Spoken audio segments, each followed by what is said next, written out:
Welcome to The Weave. That's right, guys. Switching the name up right here. Oh, Three-man Weave college basketball show. Kai, Jim, Matt, back at it again on a Saturday.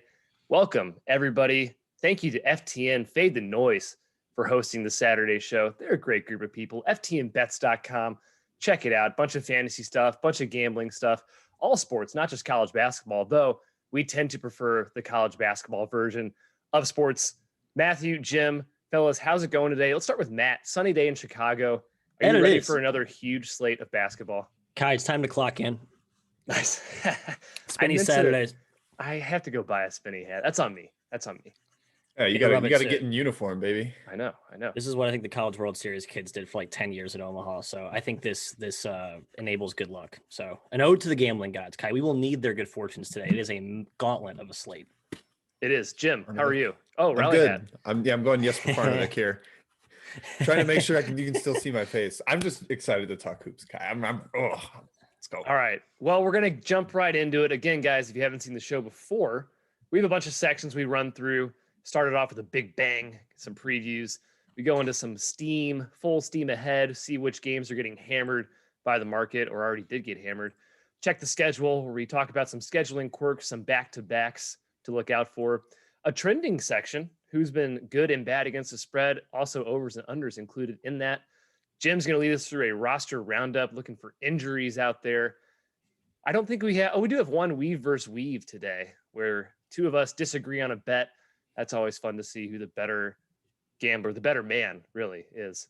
And then finally, we will round it up with some Ask the Weave, some chat mob questions. We'll also take a break in the middle of the show for some questions that come through either the Twitter feed or the FTN Bets feed. But let's jump right into it, guys, with the big bang. We're going to preview three games really quickly right off the bat, starting with Texas at West Virginia. West Virginia favored by 2, opened at 1, so people are liking the Mountaineers at home, despite Oscar Tshiebwe still gone. He is officially gone from West Virginia. Guys, I think his presence is felt in this game, like significantly. But Jim, we tend to kind of like the spot for Mountaineers. Yeah, Texas. I mean, they got that gigantic win at Kansas last weekend. They were able to skate by Iowa State this week. I still think it leans towards West Virginia. They've struggled a little more, but I'm sure Matt's going to touch on it. So maybe I'll just set the table here. It seemed like they kind of unlocked a new lineup in the second half against Oklahoma State. Am I right, Matthew? Yeah, it's odd to think of Mr. Huggins, a guy who's built his reputation the last few years, at least, on bully ball up front, the two bigs with Tshiebwe and Culver. He basically gave a get out of jail free card to Keaton Johnson, a highly touted JUCO kid who was basically buried for the entire season. Was the key in that, or was instrumental in that comeback against Oklahoma State. I think he wants to continue playing small, use the length and the mobility he has on the wing as opposed to trying to overwhelm people inside. Opens up the floor a little bit on offense. Not that their shooting is great, but I think it helps enable some driving, some space. I think the Years have a good performance today, even though there's some rumors that they may not be at 100%. Yeah, possible flu issues there, and Culver and McNeil banged up per Huggins. We tweeted that article. So I do lean West Virginia, but just tread lightly due to the potential roster limitations.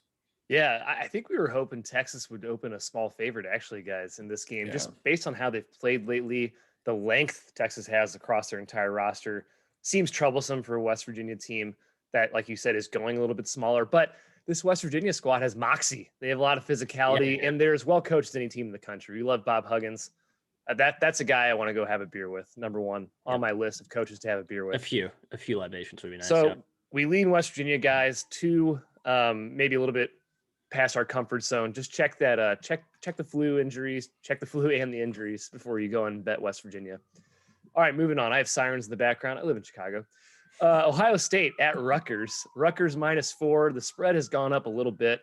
Strong spot for Rutgers, guys. Coming off 2 losses, perhaps slightly undervalued in KenPom. They dropped 10 spots after that Michigan State loss, but they were 6 for 17 from the free throw line. Matt, Ohio State's 1-4 on the road. The RAC's a tough place to play. Should we be back in the Scarlet Knights?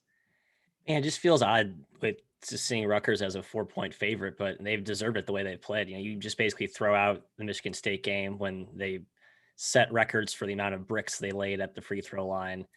They are banged up at getting healthier. No Cliff Omaruri will be a big loss in this game. You have to combat Ohio State's size up front. That's where their bread's buttered. Their interior passing's phenomenal. No CJ Walker for the Bucks. Yes. He's kind of the game manager type of point guard. I'm not a big fan of him. I actually think they will be okay without his services. They don't really have a great backup option. But That's I think the key. I think there's a value above replacement thing that could bite them here. Jim, sounds like you see some troubles for the Ohio State Bucks today. Yeah, I'm a Rutgers guy. I mean, look what happened in Columbus before Jacob Young got hurt and Miles Johnson found out that Rutgers basically dominated that game. So there is an element of revenge here after that one got away at Ohio State. And yeah, back home off 2 losses, it just feels like, okay, this is Rutgers' game. I mean, the number may be slightly scary because they've got to win by more than 1 possession, but I think it's Rutgers' game and they win by 7 or 8 here. I agree, guys. Rutgers, for me, will be a bet. Rutgers -4. Go Scarlet Knights. All right, finally, we will end our Big Bang with LSU at Ole Miss. And Jim and I are a little disappointed because this was supposed to be Mizzou versus LSU. Aw. But COVID happened. Crazy year we're having. Crazy season. Excuse me.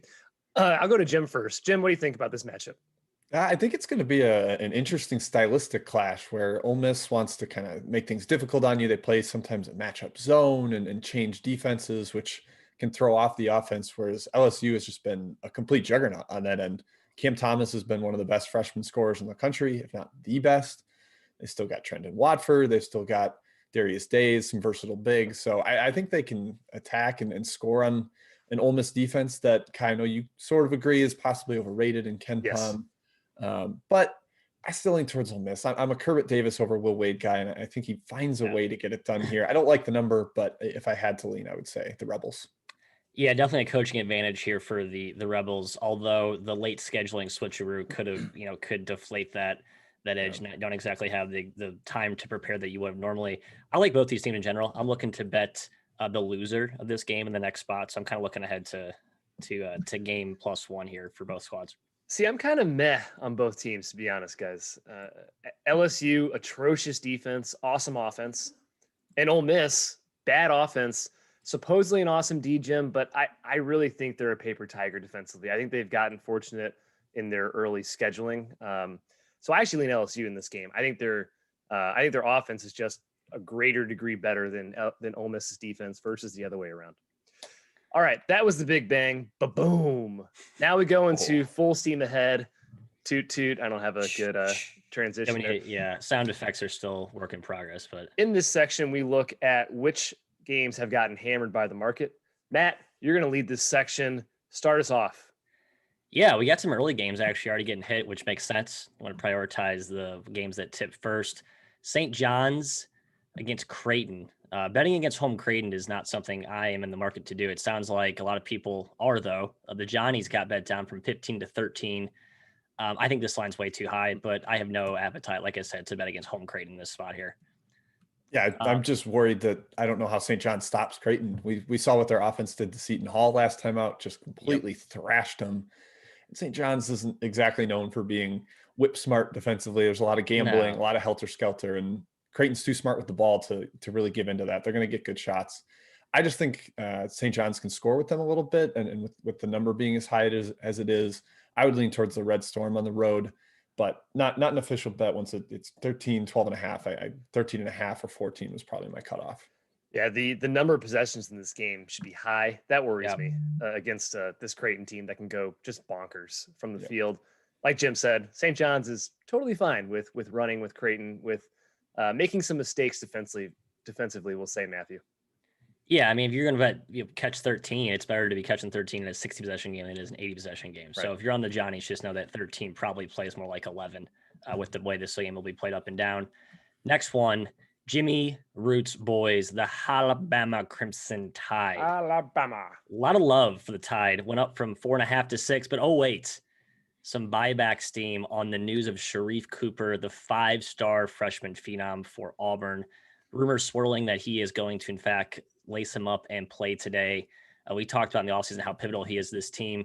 Auburn's been okay without him, but since they've lost Justin Powell, another jack of all trades key guy, they've really struggled. He will be out today. Jim, do you think there's a chance that Cooper makes up for Powell's absence, or do you still think the Tide have value at the current price, which is -5? I think -5? it's Okay. probably the right price. I mean, Yeah, I think so. Alabama went on a massive cover string last year. I think they covered like 9 games in a row, and it feels like maybe they're off to that with the way they played the last 3 or 4.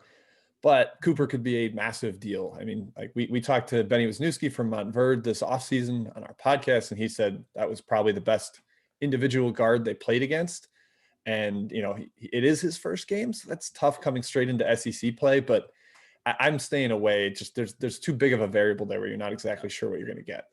Yeah, I wrote the SEC preview for our site this offseason, and I had Cooper on an all-conference team. I was blown away by his highlight tapes, by everything I read about him. He really is the real deal. Earned every bit of that 5-star rating. So I think he is going to have a huge impact. To what you guys were saying a little bit, Justin Powell has been awesome for Auburn. He pretty much forced Turbo Jones to transfer. So I definitely liked Alabama when I heard Powell was out, but the Cooper news brings me a little bit hesitant to bet the Tide, despite, Matt, how much of a wrecking ball they've been so far in the last couple games. Yeah. Should mention probably no Javon Quinterly for Alabama as well, which they dominated Florida without him. So take that for what it's worth. They're pretty deep. They've got a bunch of playmakers. Yeah, he was the best player on the floor, though, against Ole Miss. So he's a feast or famine type guy. But I think the Tide have plenty of depth to sustain without him. Next one, Duquesne, -12.5 up to 14.5 when I last checked. Operation Fade Fordham is what it looks like. A lot of bettors are eyeing here. Kai, off the Fordham win, I know you had Dayton in that one, so you're probably still licking your wounds. Are you looking to go back to that well today? Yeah, absolutely. I still think Fordham's bad. I just think Dayton, they are. for whatever reason, just had a crap game. And Duquesne is going to figure it out. This is a very, very experienced team, like one of the oldest teams in the country. They start 5 upperclassmen. Give them a little bit of a pass for their slow start to the season. They had a long layoff. They're going to start rounding into form. Keith D'Ambro is a good coach. So yeah, I really like Duquesne. I mean, 14.5 is a little bit high, but I'd still lean their way. It would certainly not take Fordham. I think that win was totally an anomaly, Jim. Yeah, I think it's too high just because this is going to be a super low possession game too, which is kind of what submarine Dayton's chances to cover on the road, in addition to just playing to their competition level, which seems to be their MO this year. Yeah, it is. But yeah, this number's a little too high given the low possession kind of totals only 127. It's like the opposite of what we talked about with St. John's and Creighton, where this is the grinder game where 14 might mean more. Yeah. Next one here, the MAC.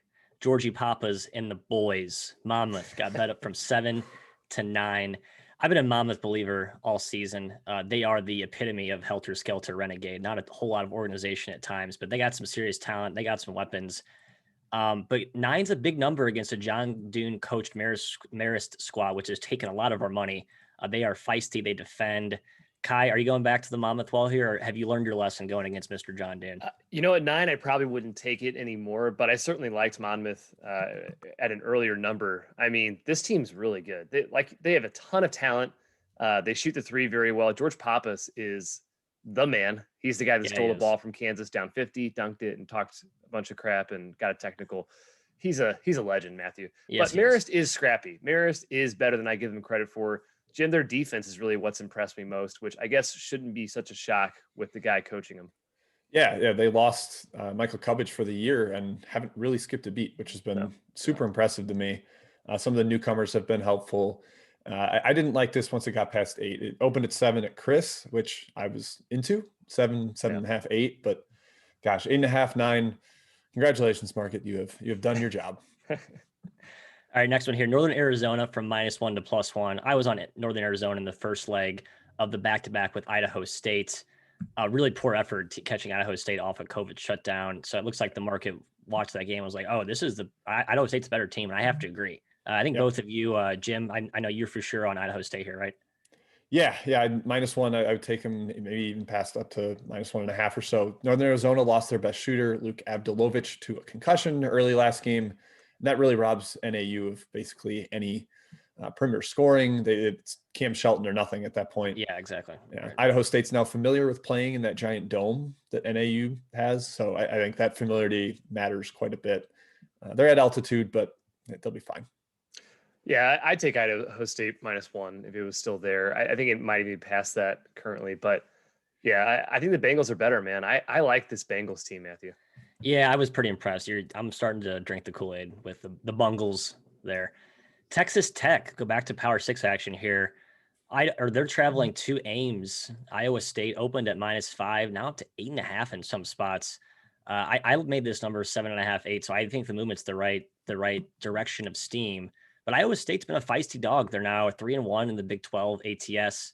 Lost to Baylor. I'm sorry, 2-1 ATS. They lost 3-1. 3-1. Okay. Yeah. The last two efforts, they lost to Baylor by 11. Very strong effort. Lost to Texas by 6. Lost at West Virginia by 5. And West Virginia 5. Yeah, so they've been super good. Competitive. Very competitive. Kai, are you going to maybe buy in here on Iowa State, or does it stay away at this price? No, staying away. But Texas Tech hasn't looked that great recently. I mean, it certainly is a big favorite. And then on the road at Hilton Magic, a lot of things to consider, a lot of things that keep me away from betting Texas Tech. And Amari Burnett just transferring for them. He wasn't playing great, but he's still a 5-star recruit, a guy that certainly has a lot of talent. They'd bring him off the bench. So I'm staying away. Jim, how about you? Is it addition by subtraction? Ooh, I don't know. I was a big Burnett fan in the preseason, but yeah, I mean, if he's not getting much done and he was upset enough to leave, perhaps there were some locker room issues and the rotation falls into place a little better for the Red Raiders. But yeah, this crossed over my number. I made it around 7, so it went from 5 past my number. So nothing on either side. I think Texas Tech should be able to defend them, but Iowa State's been feisty, like you said, Matt. Yeah, our boy Mac McClung sees the alpha dog role there with no hesitation. He's been fantastic, just shoving it, right up our asses after we gave him some crap all off season. Final one here. Thank you. I'm trying to patent that. TM that. UConn going to Hinkle Fieldhouse to take on the Butler Bulldogs. We faded Butler last game against with the Georgetown Hoyas. That was a mistake because Georgetown has no idea how to hold the lead. UConn now getting bet down from -4.5 to -2.5. So some sharp money here coming in on Butler. I tend to agree with it. I'm a little worried about what James Bouknight's elbow is how that's going to hold up. That was a key storyline in UConn's last game against Marquette. Jim, what are you eyeing here? Yeah, he's a game time decision. I probably like the Bulldogs at home here. I'm got to see how the number sorts out closer to the game time with the Bouknight decision still in play.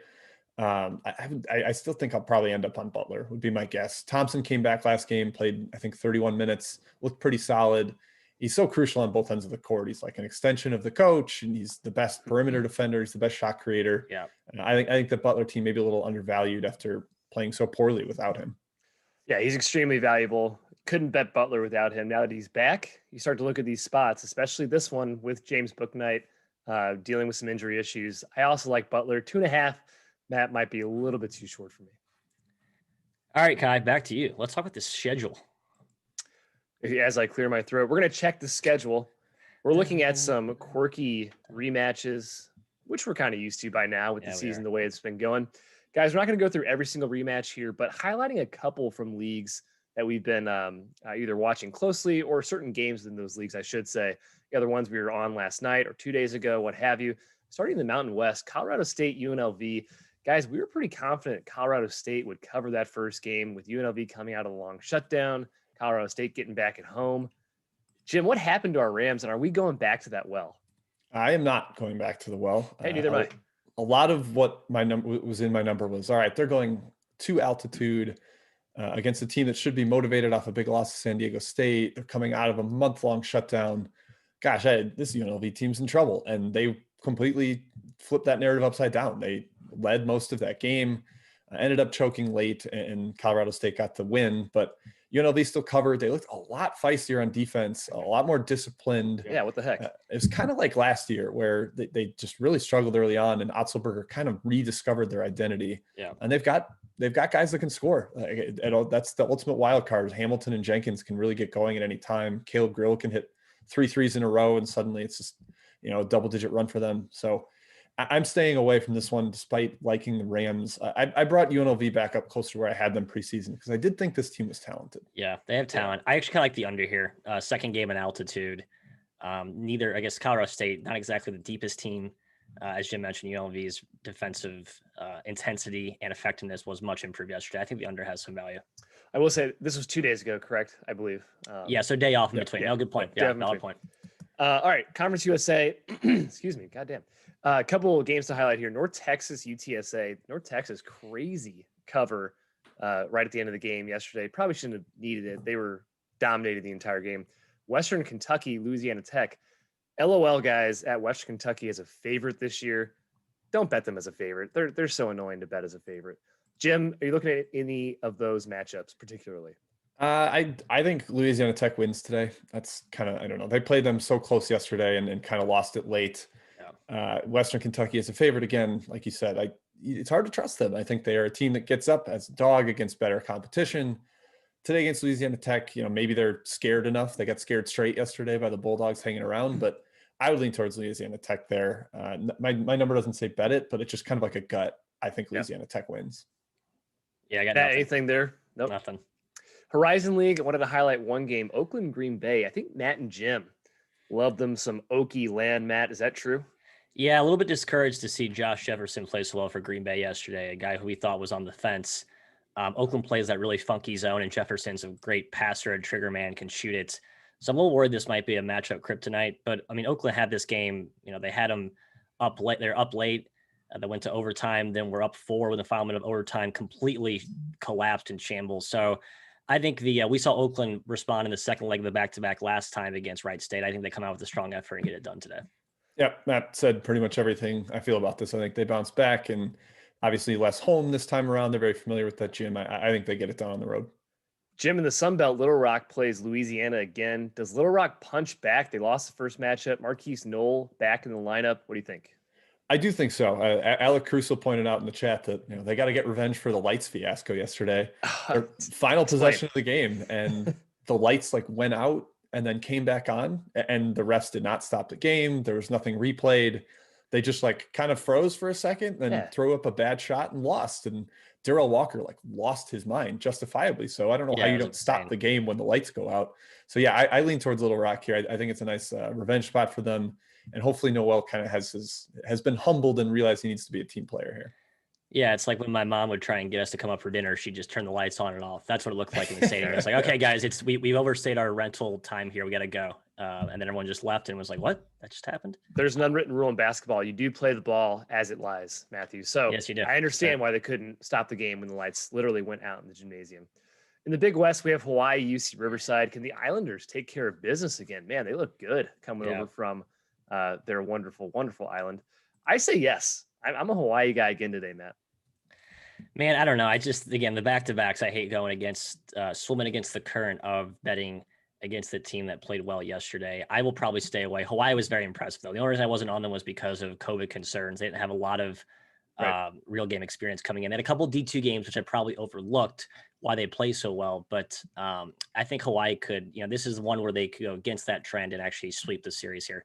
And one note, Hawaii did not have Samuda Avea, who was possibly going to be one of their best players this year. Yeah, he did not play yesterday. That's a tough miss. I think Riverside plays significantly better defense today and gets the job done at home, but not betting it on that number. I think it's kind of a little too tall to cover for me. In the MAC, we have a bunch of gross games. Niagara versus Ryder, Manhattan. They're all gross in the MAC. Always gross.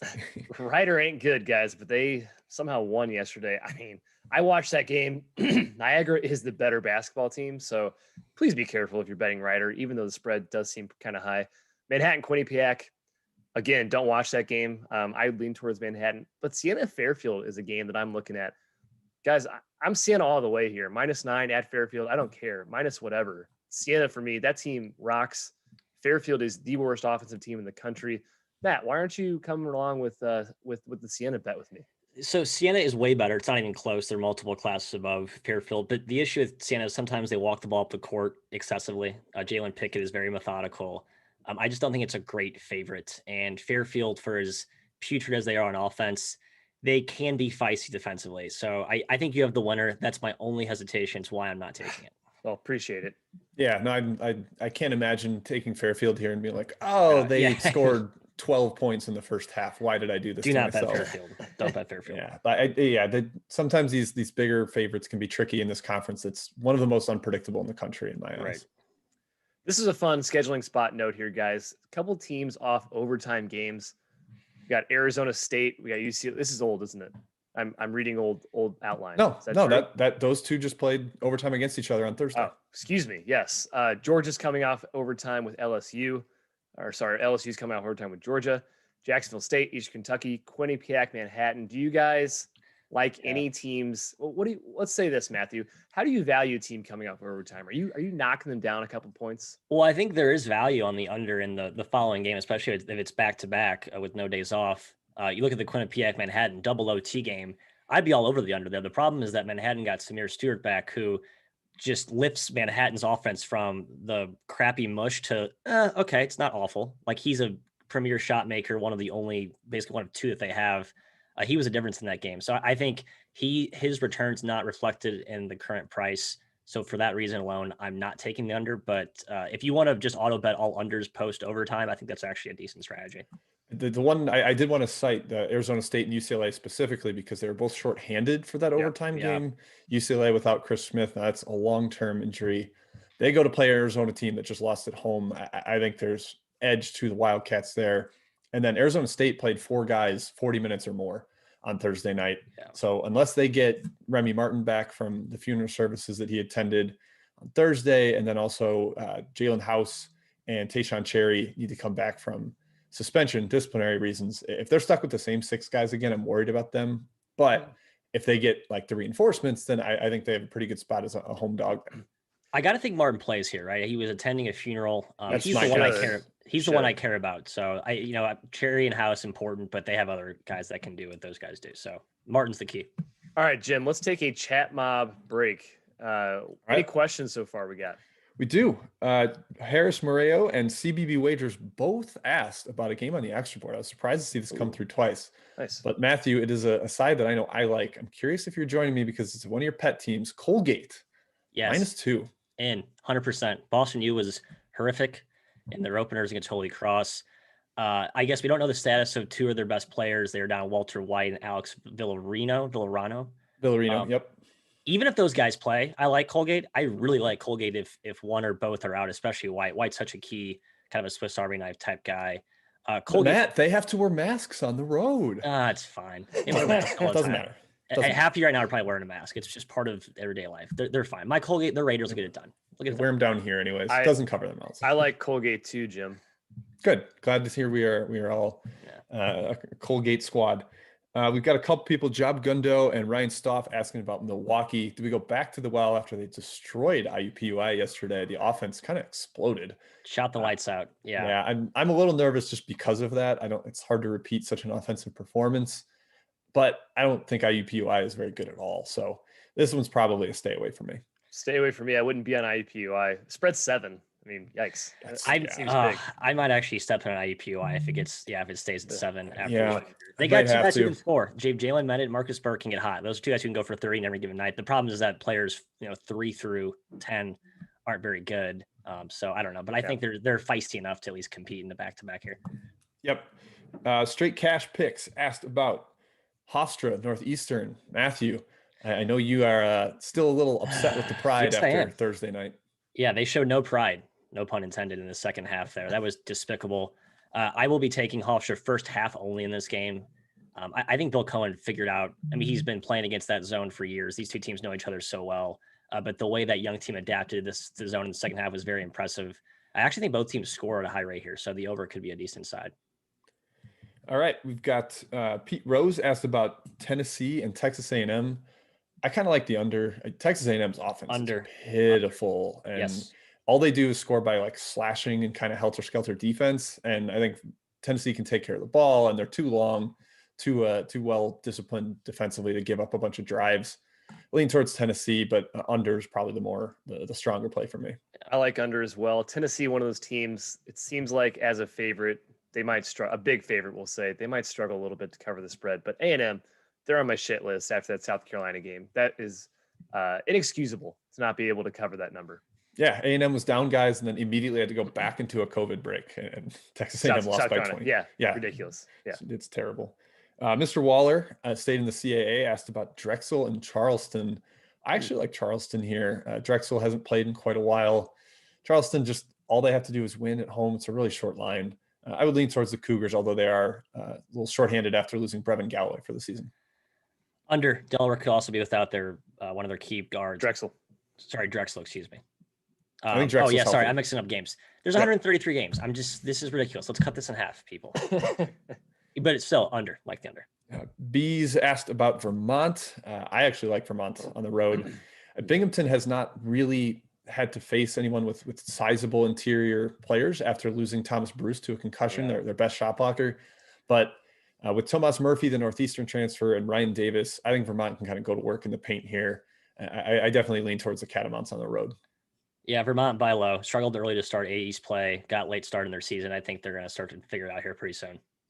All right, one more before we get back to the outline here, fellas.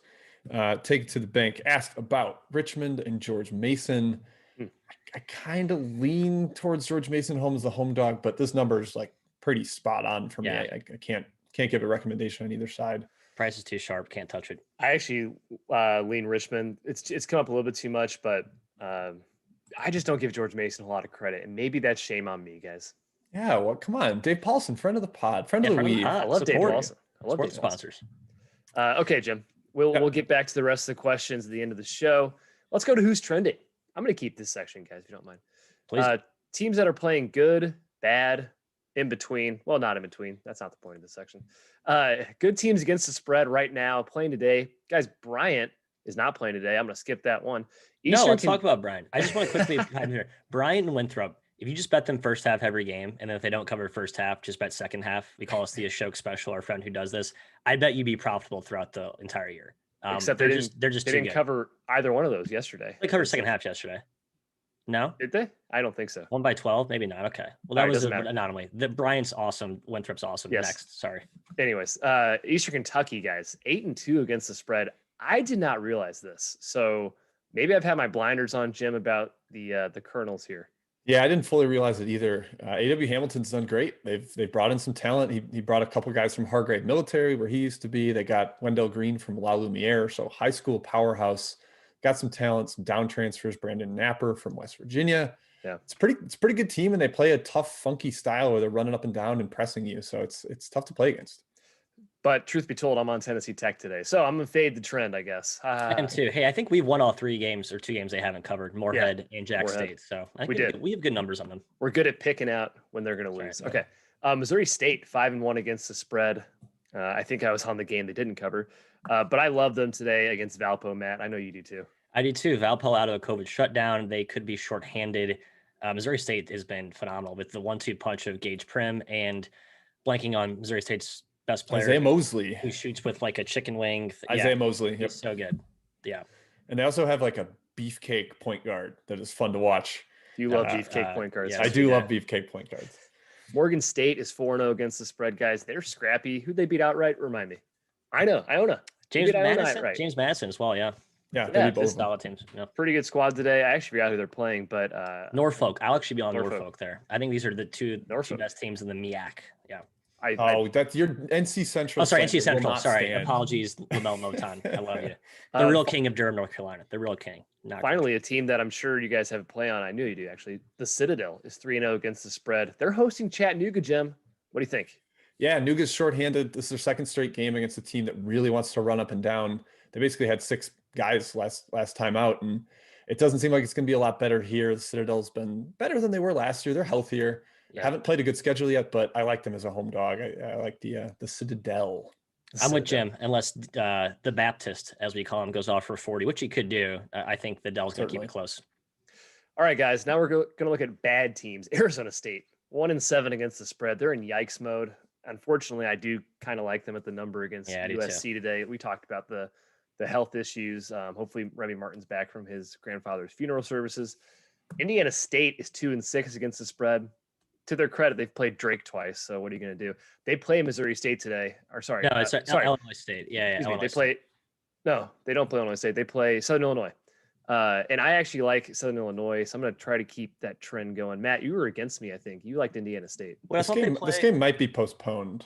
Oh, is it? Yeah, maybe that's why we're all over the place with our schedules. Yeah. Yep. Sorry. No game. Canceled. Forget about that one. Good hypothetical breakdown. That was good. That was solid. Nice. How about Auburn, guys? 3-7-1 against the spread. Powell's out. Cooper's in. Alabama's a tough opponent, Jim. We kind of talked about already. We'll skip this one, maybe. Yeah, home Auburn's tough with Cooper. I'm not gonna jump on that. And they'll have fans there, I believe, right? I think they're allowing fans in Alabama right I now. would assume a little bit, yeah. North Carolina game was canceled, but note they are 3-7-1 against the spread. Texas Tech is 4-8 against the spread. We kind of talked about their semi issues. Now they're a big favorite over Iowa State, so keep that one in your crosshairs. Total trends, excuse me. Furman and Ball State are 7-1 on the over. I'm not shocked about Furman. Guys, I'm shocked about Ball State. Also kind of weird because MAC freshman of the year, Jaron Coleman's been out. You would think they would be playing slower, Matt. What's going on with Ball State? I think they missed Teague, Tajai Teague. Teague. Yeah, I think they missed him Uh-huh. defensively. I think that's been part of the reason why they haven't been as strong in that end of the floor. Yeah, they've been not great against the number, but I think mostly because of the defensive end. Illinois State is 6-1 to the over. I have a theory why. Their They just defense stink. is maybe the worst in the country. Terrible. It's Horrid. so bad. Oh my God. Having said that, I think I am on the under today in that game. So great. Uh-oh. I know. Mercer 6-1 on the over. Even without Alvarez, they've been still. It's a shame that one got canceled. I wanted to see them go Yeah. against Greensboro, but Yeah. we get Greensboro Wofford again. That's kind of fun. And another non-shocker here, UMass is 5-0 to the over. They score, but they also just say, "Hey, come to the basket. Take all the points you want." layup line for the Minutemen. In-state rival UMass Lowell, though, is 1-9 on to the under. UMass Lowell, the Riverhawks, they play slow. I guess they have good defense or something, guys. Yeah, they added a bunch of Thanks. athletes this offseason. It's like a completely kind of different identity of team. They've actually got some big guys that can protect the rim, whereas in the past, I think their 2-point percentage defense was like bottom 20 in the country every year. So it's a nice boost. Morehead State is also 1-9 to the under, slowing things down and actually pretty successful so far this year. Yeah. Ole Miss 1-8 on the under. Their defense has been ridiculous. I think that regresses a lot. Romello White has been the fulcrum for Yes. that defense. Yes. We talked about North Carolina game canceled, but they're 2-9 to the under. Very surprising. They just haven't been shooting the ball very well. And Auburn, guys, Auburn again comes up 3-8 to the under. Maybe a little surprising. They tend to play fast in the past. Okay, that is our trending section. We're going to pass the ball over to Jim for a little roster roundup. Jim, who are the notable injuries today? Who should we be looking out for? Who should we be hesitant on when we're betting or putting our money down? We've hit a couple of these, but some of the other ones we have not gotten to, and maybe we'll rehash some of the ones we mentioned. But Stanford, I think, is one of the biggest ones to monitor. Dejon Davis and Bryce Wills, they're starting backcourt, potentially both out. They missed last game against Washington, but it was Washington, so it didn't matter. Now they're playing Washington State, who's actually competent and well coached. I think if both of those guys are out, you got to lean towards the Cougars on the road, right, Maddie? Hard Cougar lean for me. I'm banking on both being out. For sure, Wills and likely Davis here. I think Wills is actually as, if not more important than Davis, because he takes in as he's a quasi ball handler, unreal defender. They're both kind of similar in that regard, but I think they could be in real trouble here against a trending upward Wazoo team. Yep. The Ohio State Rutgers game we mentioned earlier in our Big Bang section, but on both sides, you got Cliff Omoruyi for Rutgers, possibly out, or definitely out. He's been ruled out, and that hurts their big man depth. We saw it big time last game when these two played. But then the other end, CJ Walker, the point guard for Ohio State, they don't really have many solid table setters. That offense could get a little bit out of sorts without him. It's a lot of Jimmy Sotos, the Bucknell transfer, and it's too much Jimmy Sotos for me. Yeah, not a fan of him, Jim, are you? I mean, he's no Andrew Dockich, but you're right. He's no Andrew Dockich. You're right. No one is. Alabama and Auburn, both sides. There's a lot going on. Quinterly out for Alabama, Powell out for Auburn, but Sharif Cooper is debuting for the Tigers. So, yeah, a lot going on there. If you can sort through all that and find a side, then best of luck to you. Yep. The actual Iron Bowl, I think we mistakenly called Auburn, Arkansas, the Iron Bowl in the past. We did. But we got to sort it out. 3 lashings for us. That was bad. Yeah. Kansas got Marcus Garrett back today. He went through a full practice, missed the TCU game with, I think, a head injury. They didn't explicitly say concussion, but he's back. That's a big deal. Probably one of the best, most versatile defenders in the country, a shot creator for them. DeJuan Harris was great without him, but I still think this helps KU here. Yeah. Oh, yeah, absolutely. Seton Hall missing Bryce Aiken. He rolled his ankle on the road at Creighton. That was a big loss for them. I think it just kind of took their wind out of their sails. I kind of worry about them on the road in the spot. I think DePaul could actually get Seton Hall. Playing possessed, baby. Let's go, Matt. Demons. So yeah, lean towards DePaul there. Aiken, just a little bit of a difference maker without him. Chicago's too. Big East team, Matthew. Kai, why do we get so excited to bet DePaul? But I am excited today. I'm like I don't know. pretty fired up about it. I think they have a great chance to win this game. I agree. They're not bad. They have some They're not talent on that their bad. roster. No, they have some Yeah. real talent. They have some legit. Romeo Weems is going to be a star. Yeah. Cal is missing Matt Bradley. Cal, the Golden Bears out west. They're taking on Washington in one of the ugliest games I can possibly imagine. Yes. Cal is 1-3 against the spread without Bradley. Their only cover was against Cal State Northridge, just destroyed them. I like the under here. I think both teams struggle to score. Cal against the 2-3 zone, and Washington struggles to score against everybody. So I would lean towards the under. All right, a couple others. Arkansas, Justin Smith is out. Their versatile forward. He's missed the last two. He's been a big deal so far for them coming over from Indiana. Been great. But Vance Jackson stepped up last game for them. So my God, yes, he did. Filling in the versatile forward void there. I lean towards Arkansas at home, though. Georgia off the overtime game. I think the Razorbacks can get it done. I have a hard time backing Georgia. Yeah, same. We mentioned Arizona State. It's not particularly injuries, but Marcus Bagley is back. We think Remy Martin will be back. Hopefully they can get Cherry and House back from suspension, but it sounds like Jalen Graham will still be out with mono. But man, a lot going on with that ASU roster. Keep an eye on that one. Yeah. Oklahoma State, Matthew Alexander Moncrief, the freshman Canadian. He is a big deal, versatile forward that kind of has stepped in, gotten a big role for a freshman heavy team. Not in love with that spot. Oklahoma State heading on the road to K-State. I could see them looking past that now and being a little closer than most would expect. Yeah, I'd put that on upset alert. I really would. I think they missed Moncrief against West Virginia. And K-State, not as feisty as Iowa State's been, but I think more competent than we thought, 3 weeks ago. So they have some young players. Okay. They're not healthy, but they're, I think, getting healthier, hopefully. So I don't know. I think K-State's, they're bad. They're not horrible. That's all. Yeah, it's a how bad can they really end up being type thing. They've been spunky in Big 12 play a little bit. And then West Virginia, we mentioned McNeil and Culver banged up. A couple guys dealing with the flu. We don't know who the flu guys are, so make sure you check that out. Bob Huggins was remiss to say that, or maybe it's medical privacy. He was not able to, but keep an eye on that. And then a couple just the biggest mid-major injuries. Not a ton to go through here, but I just want to mention the real crucial ones. Delaware possibly missing Kevin Anderson again. That's a team of basically 3.5 good players, and so when you take off Anderson. Then it really gets bleak for them. So I would keep an eye on that, possibly fading them if he is out. Under. South Alabama got Tyreek Locure back last game. This is a team that has previous to that had 6 scholarship healthy players. So getting him back is huge. They ended up losing by 13 at Coastal yesterday, but I kind of like the Jaguars in a bounce back spot. I believe we all do, right? We do. Yeah. I'm worried that the lack of depth, even though they're healthy now, it's still not a very deep roster. I think the back-to-backs favor teams with a little more depth. So I'm a little nervous about it, but I think it's the right side. Yep. We mentioned Northern Arizona's Luke Avdilovich, the shooter. Without him, it gets bleak for the Lumberjacks. Appalachian State missing key scorer Kendall Lewis. I think we are all in on Georgia Southern getting revenge for the collapse yesterday. Matthew, correct? Yeah. Awful. So bad. Yeah, Georgia Southern just the more talented team. I don't think they're App State the better coach team. That's why they came back. But I think Georgia Southern's a good bounce back play here. Yep, I'm with you. UT Arlington was missing David Azor and Nicholas Ilame. Basically, they're starting backcourt, two of their best players. They got it done on the road at UL Monroe. But Arlington was 0-4 in the conference. I think they really had the we need this one. Yeah, I would tread lightly around them today. Yeah, I was fortunate. I did not realize Azor and Ilame were both out, still covered, but I will not be going back to that well again today. It took Monroe small, actually. I seem to be a little bit higher on Monroe than both you guys. I think they have some talent. I think they kind of suck. They've had some competent efforts, some bad efforts, no question. But I think a new team, they'll get better. It is a question of talent. I think they're decently well coached. I think the roster is. I'm looking for anything on that roster. It's top heavy, I guess. Interesting. It's relying on a few guys. That's fair.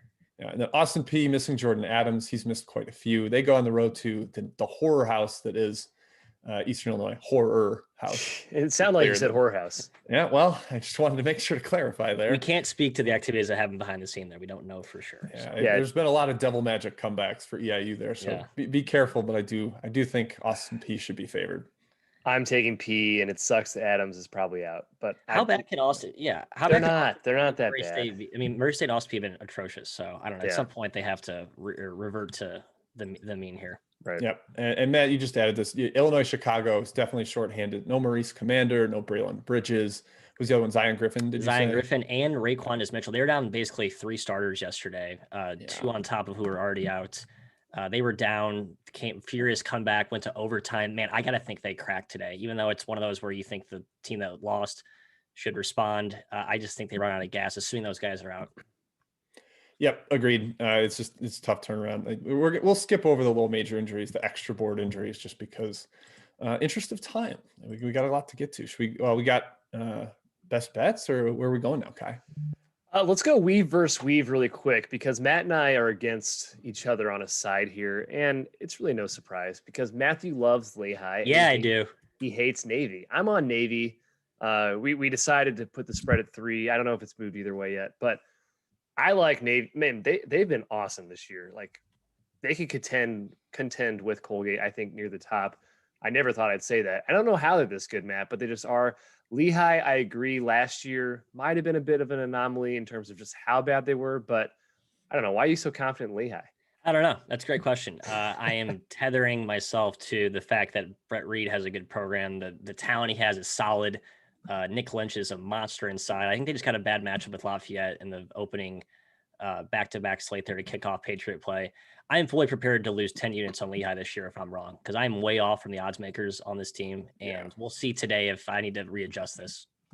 Nothing bad has ever happened fading Navy for you, right, Matt? No, nothing. Right, Just like the worst loss in my history of betting. Mount St. Mary's, a day that will live in infamy. Navy they've done us in. I have finally wisened up. I don't really want to fade. I have no side there. I'm wishing both of you luck. I might be cheering for Kai though. Sorry, man. Oh, come on, dude. Trash. Okay, let's go to Resentment best bets continues. real quick, guys. Frankly, I have to scramble because I forgot to put in my best bets. One of them is going to be Siena -9 at Fairfield. Like I said, they're just way better than this team, and I'm also kind of angry at Fairfield because I have bet on them in the past and made the mistake of watching their game. And again, they have the worst offense in the country, so I'll be on Siena. Matthew, why don't you give me a best bet because I'm scrambling? I'm shocked that the Evansville number has not risen. It's still at 4.5, Good one. 5. I think Illinois State is atrocious. They're a completely broken team. Evansville is surging right now. Samari Curtis and Jawan Newton, 2 guys who weren't really in the fold to start the year. Newton especially was a late addition. They give this team a dose of athleticism, some scoring, some playmaking on top of an already sound Todd Licklider, a system execution based offense. I think the aces are buy low, and you're getting them at a pretty good price against a putrid Illinois State team. Yeah, I like Evansville. I want to see them as a favorite. Yeah, no, they've been fair. terrific as a dog. Licklider, yeah, really slow. Licklider's got some great coaching adjustments, but I do kind of trust them. And Illinois State is terrible, so I would definitely lean your way. I'll give a best bet here. Yeah. Jacksonville State on the road. We talked about how good Moorhead's been lately, but We love that team. they're coming off a big win. Jacksonville State, a crushing overtime loss, so maybe that hurts them. But they are a deep team. I think they bounce back here. The line has flipped over to Jacksonville State -2, but I would still take it there. I think the Gamecocks are just better. They can compete inside. Moorhead State's been missing Johnny Broom, the very impactful freshman big, and so I think Huffman, the UNC transfer, can kind of dominate here. Give me the Gamecocks. Yeah, Gamecocks. I agree, Jim. Missouri State is one I'm also going to be on today. -2, -2.5 is what I'm seeing right now. Surprised it hasn't moved more, to be honest. Valpo's dealing with some stuff. We talked about how much we like this Missouri State team. Matthew, you're with me. I'm with you all the way. So a lot of Valley action today for us. Dealing with some stuff. I like that. They're just dealing. They got some stuff going on. Undisclosed stuff. Matt, you got another one? Can I go to the extra board? Sure. Why not? Why not? Can I go Colgate? I have to do it. Sure. I have to do it. I mean, they were my pet team all last year. And yeah, you're catching them against Boston U, who was in complete disarray in their opener. So anything, is it -2 still or below, or is it? I saw 3, Matthew. Okay, 3 is where I drew my strike. So I would still take Colgate -3. Yep, I would too. Boston can't take advantage of them in the paint with Mahoney the way they did last year. That was like the big edge that Boston U had there. So I think Colgate's, as long as they hit a few shots, I think they're in good shape here. Jody Burns, the best player on the court. Massive revenge. Remember, Boston U won the Patriot League title in Colgate's gym last year to steal that away from Colgate, who was by far the best team in the conference all season. So I think there's a major revenge factor here for the Raiders. Yep. I mentioned Rutgers earlier. I really like them. I just think the spot sets up well. Ohio State losing Walker is their first game without him, trying to figure out how to conduct their offense. Like Rutgers a lot. And then another home team in a power conference, Arizona, off the loss to USC, kind of got cleaned out by the Trojans. Now they're at home again against UCLA. Still missing Chris Smith, who just skated by a mega shorthanded UCLA team. I think that said, or sorry, mega shorthanded Arizona State team. I think that said more about, UCLA might not be in great shape without Smith. We saw last year they were a totally different team before they moved Smith down to the 4. So Arizona a little angry, UCLA off overtime. I like the way that spot sets up quite a bit for the Wildcats. Finally, guys, I'm going to the UC Irvine. Well, we talked about this. Excuse me, one more time. We talked about this on our show on Friday. This game opened at 2 yesterday and was bet up to 6 before it got canceled. UC Irvine, UC San Diego. I still like Irvine today. I think they're 4.5, 5 in most places, but we had a bunch of value yesterday. Not so much value today, Matt, but are you with me on the Anteaters? I'm all in on the Anteaters. I just wanted to let you have the spotlight with there. I wanted to give you that best bet. You're welcome, because I just don't see any way in which the Tritons, right? The Tritons, that's the mascot. Yeah. I don't see, unless they make 23s, which they can, but they're going to be without their best shooter, as we know. So I don't. Yeah. I think Irvine runs them out. They're a little shorter on shooting, and they're not going to score at the rim. And Irvine should completely dominate the glass. Yeah, like 20 offensive rebounds are in play. Right, exactly. Yeah. Do your job, Irvine. Do your job, Anteaters. Eat those ants. The San Diego Ants. Exactly. Yeah. All right, Jim, let's finish off the show with some more questions and then let the good people go watch some basketball.